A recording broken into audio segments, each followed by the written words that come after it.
Alone / Together is a movie by Antoinette Hadaune, who directed movies like That Thing Called Tadhana, Love You to the Stars and Back, and Never Not Love You.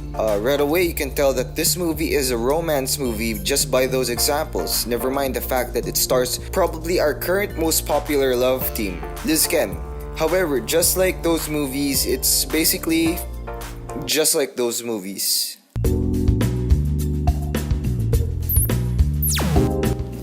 I just want to say right off the bat that this is probably one of the stronger points of the story. The lighting, set pieces, camera work are all well done. The mood of each scene are well driven by the visuals, and you can definitely feel the slight air of melancholy just by looking at the trailer alone. Direct Hadaune is no stranger to making her films look great. For the most part, the editing was fine.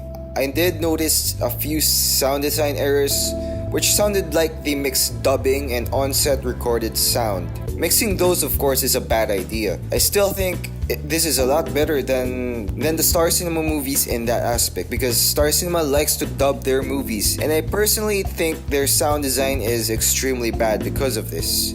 May kulang ba sa'kin? May mali ba sa'kin? Bakit ba po? First, we have to talk about the soundtrack. It's one of the better soundtracks I've heard in a local film, to be honest. Yes, I'm talking about J.M. de Guzman's version of 214 or 214. It's no surprise that the trailer was well made because it was accompanied by this song.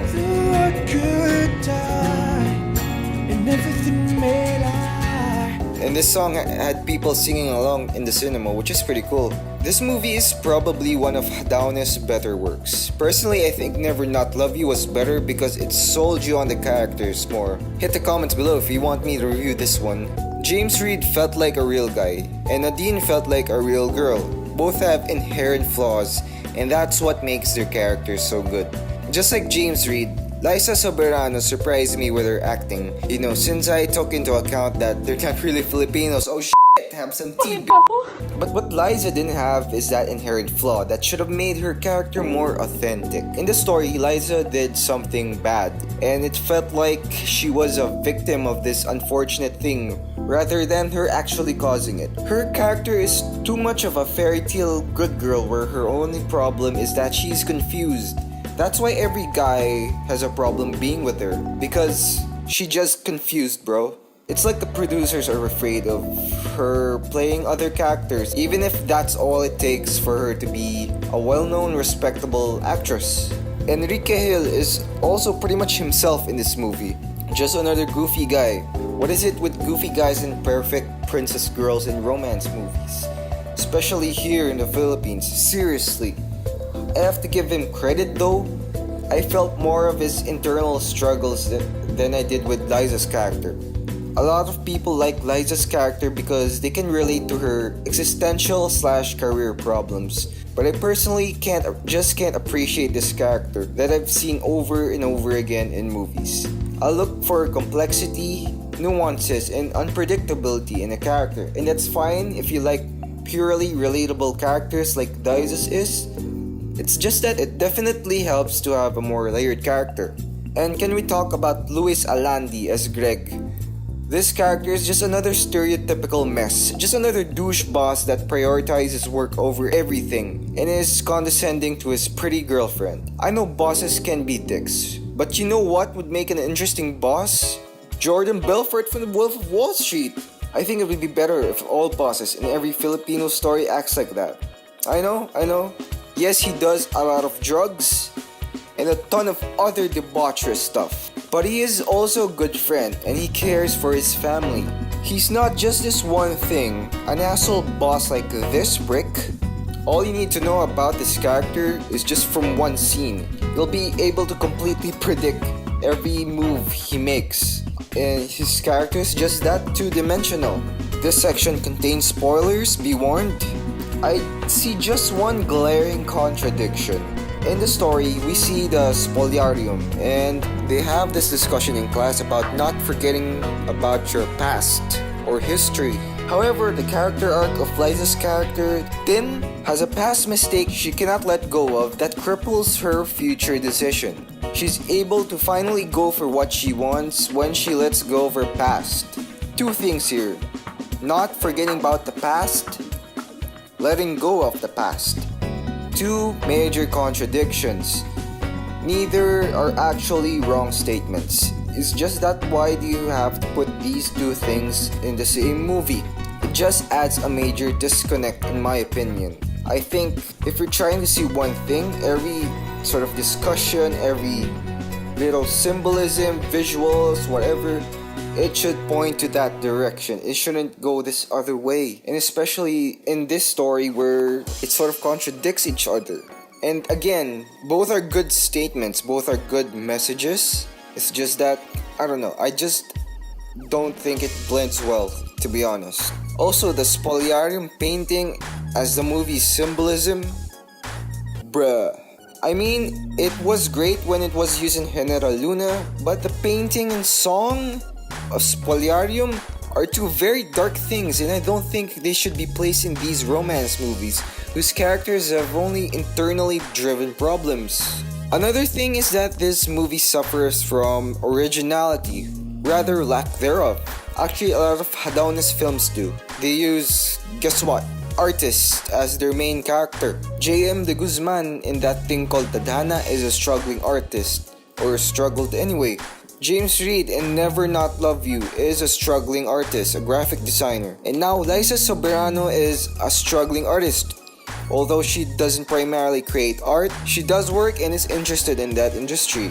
See, the problem with this artist thing is your story comes off as a dear diary, some personal thing, and it doesn't really expand beyond that, beyond what you know about yourself as an artist. Yes, Antoinette Hadaone is an artist. She's a filmmaker. She's a writer, right? She might have produced films. And at the very core of that, she's an artist. So it's the first type of story you'll make as a filmmaker is a story about an artist, because that's the easiest film to make. But the problem that is you cannot go beyond yourself. That's why you're pretty much inviting cliches when you're writing about your own experiences. There's so many stories out there, like you can make a story about a female firefighter, a female freaking computer technology hacker, whatever. Like, there's so many stories out there, and it's kind of a waste seeing all these types of characters repeated in every movie. You see, the thing is, the artist thing can be replaced with anything. Art doesn't necessarily have anything to do to connect with the story. The main conflict is an internally motivated problem. Not being sure with a career that you've been in. You know, you can be successful in school, we can do everything, and you can still fail in life. And that's okay. That's what the film is about, right? So that's good. But, you can definitely move away from that. And it's just such a wasted opportunity, in my opinion. I personally think that the occupation of the character has something to connect with the story. In Star Wars, Han Solo cannot be anything aside from a smuggler, because his actions, the way he acts, the way he makes decisions is all influenced by his experience as a smuggler. And 500 Days of Summer, a more grounded story. Tom being an architect, yes, an architect is kind of an artist, but being an architect has a direct connection with him writing postcards. You see, the author of the screenplay said that's good contradiction, being maker of this most disposable thing, postcards, as opposed to being an architect, making the least disposable thing, a building. I guess I just figured, why make something disposable like a building when you can make something that lasts forever, like a greeting card? So that has a connection to his growth as a character. I mean, all these details need to be taken into consideration in order to make a great film that connects with the audience. Like, these are current producers who are hiring Liza Soberano, Enrique. They can definitely make something solid.